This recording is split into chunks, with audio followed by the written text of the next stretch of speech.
Alrighty, yo, what is up, Knights? Just Rick here, proudly introducing to you guys a brand new series on the channel. You guys have already seen it in the title of this video, DFO Charge. Now, for those of you guys who have been following for a long time, you guys already know we have two PvE series that are going to be just like this one, the DFO Rush series, as well as after that the DFO Blitz series.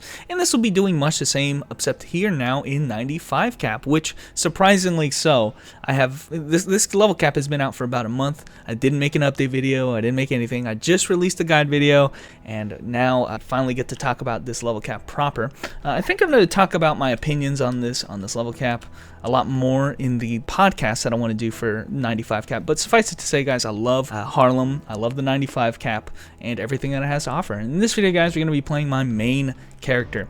And as an introduction to the series as to how this kind of goes, I'm going to go to my character select screen. I'm going to try to showcase as many characters as I can in this series. For those of you guys who don't know, my main thing is that I love playing alts and I love playing dress-up fighter. So I'm going to be showcasing all of those things with every single character in the game. I have devoted myself to playing every single character in the game. Every character in the game, and they've all gotten to level 90. I've done it all before, did it on stream, and we're going to be doing the same thing, except now this time we're going to be focusing on trying to get them to 95. Usually I'm going to be leveling on some of my lesser characters, but as you guys can see, the top characters on my account, the ones that I love the most, are kind of up here towards the top, and they're already 95. So instead I'm just going to be doing on them some content that is related to whatever their gear scenario is, which gear scenarios, it's kind of terminology that I used in my guide video. Again, check that out if you guys are kind of confused as to what's going on here in 95 cap in terms of how the gear progression system works, because I'll have you guys know my Elven Knight right now is currently wearing some of the best in slot gear from the previous level cap. So now this kind of gear is outdated. Don't get me wrong, it's really strong, but it's very outdated, and there's going to be content or gear that is going to be much stronger and content much harder than what currently exists in the game. Unfortunately, that also means that because my character is so strong coming into this cap, that there's a lot of stuff that I can't, or I shouldn't even bother doing, just because it won't help me get any stronger. So surprisingly, my Elven Knight, who is the most powerful, is also the most limited in terms of the things that she can do. But I just want to showcase my gear right now. I'm rocking, you know, everything, every possible thing that you can get, insignia, you know, beast accessories, Heblon accessories, upgraded Luke set, rare avatar, and pets and all that. So guys, first off, I want to start off the video doing some content that I don't think I'm going to be showcasing a lot of in the future. Maybe I will, but that is the disaster sector. And the reason I don't like, or I don't want to really talk about it very much is because, or do it very much, is because this dungeon is not something that I'm going to imagine a lot of my characters doing. But that being said, I do feel like there's a lot of people out there who have been pining for content like this. And what this is, Disaster Area is just kind of a way to supplement your character to get stronger gear a little tiny bit faster. And I'm actually going to go into these alternate rooms, because you can see on the mini-map, if I go into these other rooms, they have a terranium symbol on it, and that indicates that right there you see on the middle screen, terranium gain has increased. So we get slightly more terranium as we you know, go into these rooms and kill these. Now you can see there's a lot of these like annoying bugs on the map, and that kind of indicates what type of dungeon this is. This is a disaster dungeon, and the kind of hazard that it is kind of randomly generated. Sometimes there'll be like these orbs, sometimes there'll be like these snakes or worms or something like that. Just kind of have to deal with the disaster. It's just kind of like a nuisance, you know. There's something on the map that's a nuisance. Sometimes there's a poison wall, and like I said, here's all the bugs.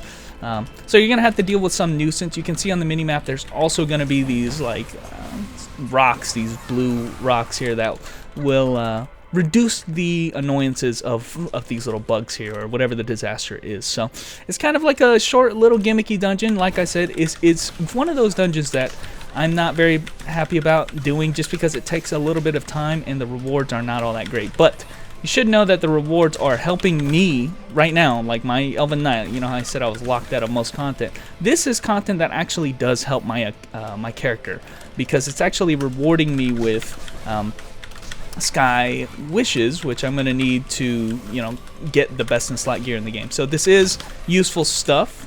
I'm going to actually have to heal in this dungeon. It is useful stuff. It's just, it's going to take a lot of grinding to get to that point. Man, I'm actually getting worked here. So I'm going to go into these extra rooms here. And one thing you're going to like about this dungeon, why I say some people actually really like this dungeon and this content, is because is because this is the first time in a very long time that enemies have not died in a single hit. You know, it's a long time since I've been able to utilize very powerful gear and not kill something immediately, and that's kind of nice. I think a lot of people, especially, you know, Elven Knight's a character who has a chain rush system, and so she doesn't really get to utilize it very much the stronger that you get, which is kind of weird, right? You kind of play the character to... You play a character like Elven Knight because of the chain rush system. Let me be honest. Let me be frank here. If you don't like the chain rush system, you won't like this character. And so it's kind of weird that the stronger you get and the longer you play Elven Knight, the less you'll be using this system in normal content. You'll mostly be using it only against bosses, which I would say it's harder to use the chain rush in normal content than it is against fighting static bosses, because you have to move around a little bit. You guys can see here, to maintain your chain is a little bit harder because you have to move around, you have to be mindful of where enemies are, and still try to maintain the chain. You can probably hear my keyboard because I do these videos live, and that is also going to be my excuse as to why I keep dropping the chain for whatever reason. But you kind of see it's a little bit harder than doing it normally. When you have a boss that you just have to unleash your entire chain on, it's a lot easier to just blow your load on that type of enemy than it is trying to maintain a chain with moving enemies and a ton of smaller enemies that die very quickly. So just kind of saying that, you know, that's a skill that you can't learn very well unless you're, you know, not killing enemies in one hit. So this is a really good dungeon to kind of relearn how to do that with this character. So I really like that aspect of it. But oh shoot, she has a transformation. Okay. And we got the boss. Cool. And here you can see I'm actually rewarded for all of those extra rooms that I went into that had terranium in it. You guys can see here 6 terranium, 7, 7, and 7. So quite a bit of terranium extra. And people have said, I mean, this is not the type of dungeon that you would normally do in a solo setting. This is really, you want to try to party up for this kind of content, but you'll notice this dungeon takes a ton of FP to run. I believe it takes 8 FP just to go into it, and every room that you go into, any extra room, whatever room that you go into, will cost you 3 extra FP. And you can imagine how much FP that's going to drain out of you. But you did see at the end, we did get a tiny amount of some Sky Wishes, which we can then use to purchase the best in slot gear in the game. So all of that to say, I know I said I didn't like that dungeon very much, but if you're trying to get the best in slot stuff here sold by Joshua, you're gonna need some Sky Fragments, and to get Sky Fragments, you're gonna need Sky Wishes, and the Disaster Area level 3 is a great place to farm it. Though, like I said, if you don't want to do 3-4 minute runs like I just did right there, join a party, and you don't have to do that many runs theoretically just because it costs so much FP. So that's just something I suggest. I mean, if you want to play the game again like normal, like before, and you're pretty decently geared, I'd say Disaster Area is the place to go. Now, unfortunately, there's nothing really else here for this character. Of course, we're going to be going through all of this content on other characters that is more relevant to them, but the last thing that you really have to do on a character that is this gear is the Skyrift Hell modes, and I don't want to do this for very long since this is not really the purpose, but Skyrift Hell modes, there are a couple things that have changed since the previous level cap about Hell modes in general. And the Skyrift Hell mode is a little bit special because it costs another material on top of the Demon Invitations. Everybody knows about Demon Invitations, but it costs a separate material on top of that, and here you can actually see the enemies dying so quickly on Slayer difficulty. So you can just compare this difficulty to what we were just dealing with in the Disaster Area, and you can see how much stronger these enemies are. So, oh man, it feels kind of nice to be back to actually chain rushing like against normal mobs. So, a couple things that are different. Okay, we just fought Skyrift Hell boss right there, and he drops some Sky Wishes. So, like we said, Sky Wishes you get from, you know, a lot of different sources if you guys check out the guide video, but this is one of the very consistent ways. You will always get some Sky Wishes to drop from the boss, as well as some Aberrant Crystals as well, so, or Aberrant Fragments. Here you'll notice one of the biggest changes is there's a door here now, and this door is familiar. If you actually click it, this is actually the Temporal Altar, which has the Epic Wish system in there. I've got to update this Epic Wish to have better epics, but basically how this works is if you add a epic to the Epic Wish list and it drops from Hell mode, it's going to have a very specific shine to it. So I'm going to go ahead and do that real quick, guys. So I've just selected the Taber's plate armor set as well as the Sky Legacy Zanbata. So if any of these drop, it's going to have a very shinier shine than normal. Also, I just want to mention, you know, how can I tell the difference between a Harlem Epic and a Tabers Epic? And this is a good place to show that. On the right here is actually a Harlem Epic, and if I hover over it and I look down here at the bottom at the flavor text, it's a gray text. It says a millennium feels as long as eternity. Now I know right off the bat that this is a Harlem Epic, and yes, it's a level 95 Epic, but it's not nearly as strong as the Tabers Epic, which is actually its counterpart over here. And again, how do I know it is a 95 Epic? But I know it's a Tabers Epic because at the flavor text again at the bottom here, these stones have 5 different colors and powers. It says right there, this item can be upgraded, and that's kind of the main thing that distinguishes the difference between a Tabers Epic and a Harlem. Either you memorize all the sets or just look at the flavor text and you see which one says it can be upgraded. And that's kind of the point about Tabers, is that yes, it's currently the best in slot gear in the game, but the reason it's the best in slot and the reason you need to get it no matter what your gear scenario is right now is because you can upgrade it into a stronger set once Fiend Wars comes out. So it's basically alluding to the Fiend Wars upgrade that you can do in the future, and there is no other gear that can upgrade into it like that. You know, you have to get the Fiend Wars gear. Again, Sky Wish, Aberrant Crystals, and perhaps a chance of dropping 95 Tabers or Harlem Epics from doing the Sky Rift helmet. So yes, that's the whole reason. That's what this is about. And again, like I mentioned, the temporal altar, it's there so that you can restart hell mode without having to go back to town and do it. It's kind of like a doorway to reset the dungeon for you without, you know, there were ways to do it, either Neo Premium Contract in the past or just getting one of those stamina potions, but you don't need to worry about that anymore because you've got that door, which is just a great way to reset your hell mode, which is kind of like a convenience thing. So just wanted to mention that. I mean, I don't want to sit here and do hells all day, but kind of understand how it works. Got no shines and just got to cry about the fact that you get no shines. You can also take the door just to go back to town. So that's what it's doing. It's actually going back to town. If you want to complete the dungeon, then don't enter that door because it actually sends you back to town and you don't have a choice in the matter. So just wanted to talk a little bit about hell mode because hell mode is something that at some point you're going to have to do, right?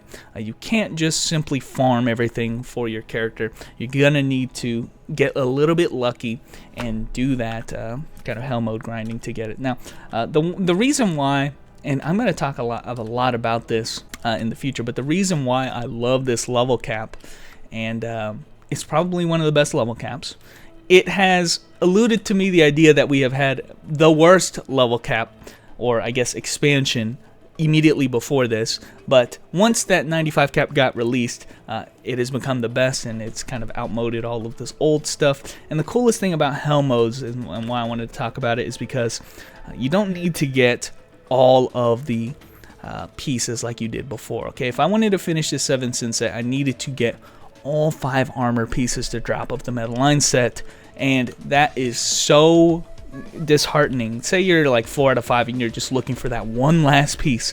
You just had to keep doing hells until you dropped. Well, here, now that you get the Sky Wishes and the Sky Fragments, you can, you know, essentially guarantee yourself some Sky Fragments. You are slowly but surely building yourself towards one of the epics on here. You can select any Tabers epic and you can buy it directly with the Sky Fragment. So really awesome feature in the game that you're slowly building towards your set, especially if you're in that scenario where I'm talking about, where you got 4 out of 5 of the pieces to drop and you're just dying to get that last piece. Well, now you don't need to have it to drop, right? You can just craft it with all of the other materials that you've been slowly accumulating as well. So lastly, guys, I'm going to end the video with a little bit of Tabers running. So I'm at the Tabers channel, and this is kind of like the main hub world of the game. I was going to do this solo, but I figured it's probably better I join a party to show you guys how it really runs. But Tabers is the end game, I would say the true end game as of currently, and I call it a gatekeeper dungeon, and I'm going to try to find a party so we can kind of talk about why this is the case. But Tabers is one of the most important dungeons in the game, and you have to be doing it. Alright, well shoot, they didn't give me a chance. The second I joined this party, we're in there. So guys, we have a proper, I would say a proper party composition. You have a satyr, you have some synergy, you have a deeps character. Really all you need, at least one of each, or just a strong satyr and strong deeps, and this is the content that we're doing. Now Tabers, how it works, it's basically a boss gauntlet of 3 different bosses, and if you have a proper party composition and or everybody's geared, it's going to make short work of everything. I've said it in the guide video, but I don't think this is nearly the hardest content that the game has to offer. But it is something that is moderately difficult. You know, the only reason we're having such an easy time is that so many of us are hella geared for it. So first things first, we got one of the 3 bosses here, and it's going to be this guy right here, which is probably the biggest trouble out of the whole dungeon. You know, he's going to be... We're probably going to make social work of this. I'm not even going to showcase any gimmicks, but we're killing the shit out of everything. But I guess maybe we'll just do 3 runs of it. I won't be able to show any gimmicks because, you know, everything keeps dying. But yeah, we have the first boss right there. We have a couple rooms, I think 3 in total, that are just going to be these mobs, trash mobs that we had to kill. We have our second boss here, which is a penguin boss. And I'm going to try to dispatch him as quickly as the last guy. Don't want to drop my chain rush, but it's kind of hard with the commentary, guys. I'm sorry. He does get an attack off. This one you have to jump over right there. My timing is whenever the screen turns purple is when you should probably jump. You know, timing is a little bit off, but finally we got Harbat, which is the final boss. And usually we'll wait until he gets into a groggy state before we activate all of our biggest skills, but or at least, well, these guys aren't waiting, but I'm gonna wait. He's gonna do this glorious power attack, and then he gets into a groggy state, and in that groggy state, it's gonna be kind of the meta of how the boss fights work in 95 cap, because in Tabers as well as Prey Raid, I think, and other content, whenever they get into this groggy state is when you can really put the hurt on them. You can see right here, I think they take amplified damage during this phase, so it's always the best time if you're gonna save your cooldowns and shit. Save it for that time. He's got another gimmick attack right here, and here we're gonna use a satyr. Is gonna use some light of divinity to ensure we don't even have to deal with the gimmick. So as far as I'm concerned, guys, I wasn't able to show how this dungeon was done at all because we cheesed all the gimmicks and we just brute forced through everything. And that's the liberty that is given to you by people who have grinded to the end game and got all the best in slot gear. So let me just say, not everybody is as geared as our party is right now. I mean, everybody's probably rocking the same type of gear as I am, and that's the liberty that is granted out of, you know, farming so hard during the last level cap. And that's one thing that I will say.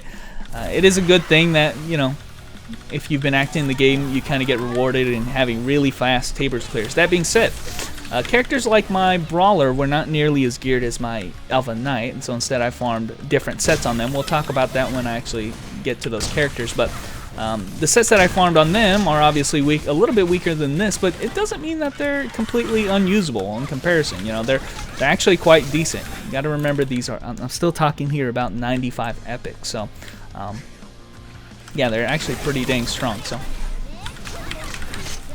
anyway, guys, I've been talking a ton about, sorry, I'm trying to get this chain right. I've been talking a ton about, you know, the actual new content that we got. I haven't talked much about Elven Knight, okay? So I want to talk about Elven Knight a little bit.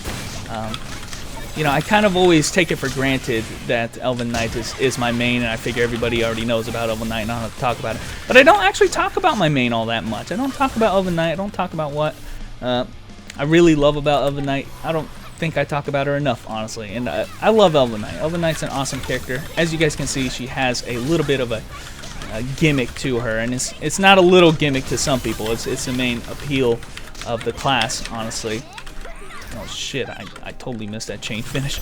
That's the main appeal of the class, and like I said earlier, if you don't like the chain rush, you won't like this character. It's not a type of character that really appeals to everyone, and I fully understand that, okay? A lot of people make fun of this character because they say, oh, this character is all about Dance Dance Revolution, some kind of rhythm-based character.